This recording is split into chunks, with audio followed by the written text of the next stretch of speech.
Chaque jour, ces soldats français font la tournée des camps pour distribuer de l'eau potable. Des dizaines d'enfants, de femmes et d'hommes attendent cette main tendue. L'aide française, c'est aussi les soins médicaux assurés en partie dans cet hôpital par ses médecins. Dans quelques semaines, cet hôpital d'urgence va fermer. Les humanitaires prendront le relais. Les soldats sont sur le départ. Ici, on apprécie la visite du président Sarkozy après un mois de travail acharné. Ce sera vraiment une reconnaissance pour nos équipes de voir le président de la République venir ici visiter notre hôpital. Néanmoins, les choses vont continuer absolument normalement.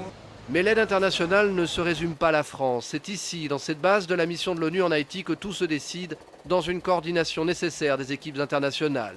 Une tâche compliquée face au défi immense d'une ville détruite à 70%. Aujourd'hui, la principale préoccupation, juste avant la saison des pluies, c'est le relogement des milliers de sans-abri. C'est un défi, vraiment, en ce moment. On est en train d'élargir la distribution des bâches en plastique, des tarpaulines, des tentes. Et on fait des progrès, mais c'est vraiment, il faut élargir encore et faire les distributions beaucoup plus larges qu'on a fait jusqu'à maintenant.